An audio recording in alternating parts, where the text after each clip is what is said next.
5 лет назад, в этот день, башкирская власть во главе с Хабировым, ФСБ, Центром по борьбе с экстремизмом и прокуратурой закрыли крупнейшую независимую башкирскую общественную организацию «Башкорт». Решение этих заказчиков озвучил и вынес Верховный суд Республики Башкортостан 22 мая 2020 года. На организацию «Башкорт» навешали обвинения в том, чего она не делала. Никогда. Все обвинения были надуманы, и организацию просто чудовищно оболгали. Я бы хотел сегодня с вами вместе вспомнить, чем же на самом деле занималась наша организация. Почему она так и оказалась неугодной властям, и почему до сих пор башкирские власти не могут забыть «Башкорт» и вешают на нее все, что происходит в республике. Башкирская общественная организация «Башкорт», или сокращенно БОО «Башкорт», появилась на свет 6 июня 2014 года у подножия священной для башкир горы Таратау, где была основана группой молодых башкир, в основном выходцев из организации Кукбуре. В тот летний вечер, стоя на вершине Таратау, никто не мог себе и представить, какое влияние окажет эта организация на десятки и даже сотни тысяч башкир, на саму республику и все башкирское национальное движение. Никто не мог представить и то, какая судьба будет ждать многих участников этой организации и кто где в итоге окажется. Сегодня российские и башкирские власти, а также некоторые псевдообщественники, не знающие, как хайпануть, придумывают небылицы и откровенную ложь об организации и ее активистах. Эти персонажи пытаются представить БОО «Башкорт» как некую криминальную, нацистскую, а Хабиров даже назвал ее российскую группировку, которая только и делала, что провоцировала и участвовала в межнациональных конфликтах. Те моменты в истории БОО «Башкорт», которые с таким смаком обсасывают хабировские пропагандисты, во многом раздуты и искажены до неузнаваемости. И главное, что они преподаются как единственные дела организации. На самом деле, организация «Башкорт» все 6 лет своего существования проводила и организовывала множество акций, мероприятий, соревнований, флешмобов, автопробегов, где участвовали тысячи башкир. Самое первое дело, которое организовала и довело до конца организация «Башкорт», это сбор подписей и открытие башкирского детского сада в селе Шамонино Уфимского района.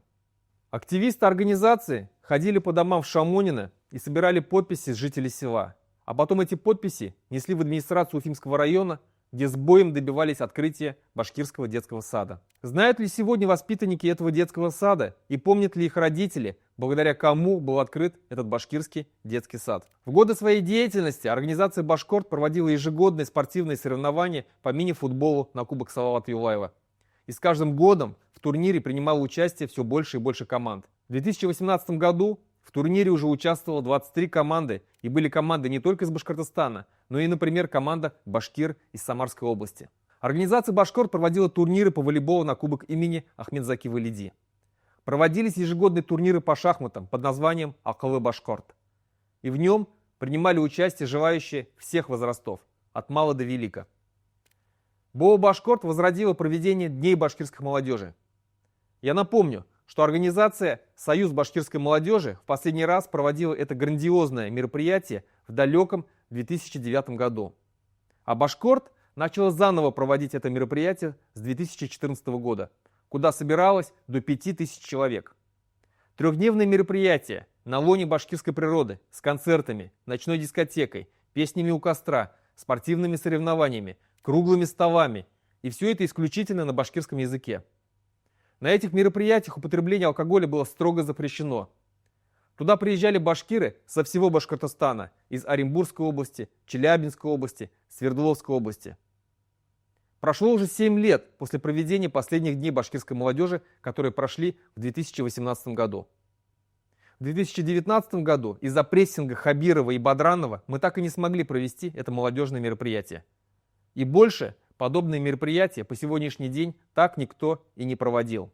БОО «Башкорт» организовывала бесплатные концерты, с которыми ездила по башкирским деревням. Она проводила сборы денег для больных через свои социальные сети. Организовывала культурные флешмобы, такие как, например, 100 кураистов, где собирались лучшие кураисты Башкортостана. Или флешмобы в защиту башкирского языка. Боролась с продажей алкоголя в деревнях Башкортостана. Потом эту борьбу к себе приписал Хабиров и тот же самый Всемирный Курултай-Башкир. Защищали природу. Самые знаменитые акции и мероприятия организация проводила в защиту шиханов Таратау и Куштау. Многие, наверное, помнят, как в 2018 году на флешмоб «Кольцо жизни» в защиту Таратау собралось более 3000 человек. Организация проводила конкурс детских рисунков в защиту Куштау, организовывала автопробеги, поездки молодежи в музеи известных башкирских деятелей. И все это за свой счет, в свободное от работы время, на собственном энтузиазме. Сегодня Всемирный Курултай-Башкир, получающий финансирование от правительства, не может провести и половину подобных мероприятий. Помимо культурных и спортивных мероприятий, организация «Башкорт» проводила и политические акции в защиту прав и интересов башкирского народа, которые послужили настоящей причиной запрета организации. БО «Башкорт» проводила митинги и пикеты в памятные дни башкирского народа в защиту Конституции Республики Башкортостан и договорных отношений с Москвой. Она проводила акции памяти башкирских национальных героев, выходила в защиту башкирских политических заключенных. Она требовала от Кремля возврата федеративных отношений. Множество раз наша организация проводила митинги, пикеты, флешмобы в защиту башкирского языка. Так, 16 сентября 2017 года «Башкорт» организовала и провела митинг в защиту башкирского языка в центре Уфы, куда пришло более 3000 башкир. Она проводила несколько лет подряд съезд башкирского народа, куда съезжались башкирские активисты со всей республики, чтобы обсудить проблемы своего народа. Последний съезд в 2019 году пришлось проводить подпольно, в съемном доме, потому что Хабиров и Бадранов сделали все, чтобы сорвать нам проведение съезда. Именно эти неугодные властям политические акции, нежелание становиться послушной и удобной для Уфимского Белого дома общественной организации и послужили истинной причиной для запрета и признания ее экстремистской. Многие помнят, как новый на то время глава Республики Башкортостан Ради Хабиров в прямом эфире «Эхо Москвы» в Уфе открыто назвал нашу организацию российской и пригрозил, что будет к нам беспощаден. Громкий скандал в республике произошел, когда законно избранных делегатов от организации «Башкорт» на 5-й Всемирный Курултай-Башкир исключили просто по беспределу, а делегатов Всемирного Курултая-Башкир Фаиля Алсынова и Эльмира Мухамедьянова в наручниках вывели из зала, где проходил съезд. К тому же БО «Башкорт» в последний свой год деятельности развернул активную борьбу за Шахан Куштау. И когда, например, он проводил Еин на Куштау, вновь башкирские власти старались максимально помешать его провести. На том же радио «Эхо Москвы» в Уфе политолог Дмитрий Михайличенко сказал, что по его информации Ради Хабиров был поставлен главой республики с двумя основными целями. Решить вопрос с сырьем для БСК «Сода», то есть отдать разработку один из шиханов. И вторая цель – это разобраться с башкирскими националистами. Все те обвинения, что приписывали организации о том, что мы разжигаем межнациональную рознь, что у нас в организации состоят признанные судом экстремисты, что организация призывала к выходу из состава России, наши адвокаты разбили в пух и прах. Со стороны нашей организации не было ни одного заявления, унижающего человеческое достоинство, разжигающего межнациональную или межконфессиональную рознь между народами. И сторона обвинения не смогла представить такие факты. На суде нашу организацию защищали 3 адвоката. Известный башкирский адвокат Гарифулла Ипаров, известный уфимский адвокат Виталий Буркин и международная правозащитная организация «Агора» в лице Станислава Селезнева. Вот вам красноречивый факт того, как подло и бесчестно шло против нас судилище. На суде в одном из обвинений в адрес БО «Башкорт» был такой момент, что якобы Фаиль Алсынов, на тот момент председатель организации, на районном Курултае Зилаирского района в своей речи призвал к выходу из состава Российской Федерации. На суд принесли поддельный протокол заседания Курултая, составленный чекистами на русском языке за подписью председателя Курултая Зилаирского района Бориса Султанова. На самом деле речь Фаиля Алсынова была на башкирском языке. И протокол в тот день вели тоже на башкирском языке.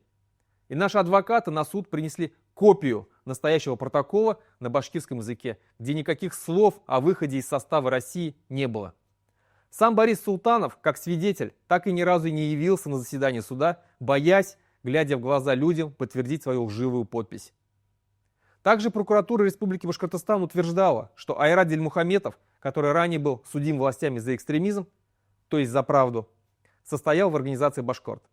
Хотя и это было неправда. Айрат Дильмухаметов не состоял в нашей организации. Когда закончился суд, на котором было вынесено решение о запрете организации, присутствующий на суде ФСБшник не скрывал своей радости и удовлетворения. Он знал, что все эти обвинения были прокуратурой надуманы и лживы. Но это не помешало признать 22 мая 2020 года нашу организацию «Башкорт» экстремистской и запретить ее деятельность на территории Российской Федерации. На тот момент у нашей организации было 18 филиалов в республике и за ее пределами. Известность, авторитет. В одной только официальной группе ВКонтакте у нас было 60 тысяч подписчиков. Власть боялась этой грозной силы башкирских националистов и через ложь, подделку документов и искажение фактов запретила организацию. Сегодня, даже спустя 5 лет после запрета организации, она не дает спать спокойно оккупантам башкирской земли, коллаборационистам из числа верных башкирцев и откровенным завистникам из числа псевдообщественников. Прошло 5 лет. Они продолжают придумывать небылицы об организации, снимать фильмы расследования, в кавычках, обвинять ее в том, чего она не делала. Что хабировское правительство, которое так и не смогло объединить башкирскую молодежь в духе любви к своей республике, что псевдообщественники, которые так и не смогли повторить те большие дела, что делала Башкорт, все они боялись и завидовали нашей организации. Сегодня башкирский народ расколот и запуган. На права башкир, на башкирский язык, на башкирских национальных героев, на башкирскую природу постоянно идут нападки. В республике активизировались русские имперцы из числа русской общины. Хотя именно организация «Башкорт» остановила разрастание этой русской фашистской чумы на 10 лет, когда вышла против проведения русского марша в Уфе еще в 2014 году. Я уверен, что деятельность организации «Башкорт» будет еще много и долго изучаться историками, политиками и исследователями, как феномен, который прогремел в Республике Башкортостан и оставил после себя яркий след. Об этой организации будут в будущем написаны книги и сняты фильмы. И закончу я рассказ об организации «Башкорт» словами, которые ее активисты говорили на всех акциях. «Удеримде удем хужа. Бердемлекте күс, башкорттар».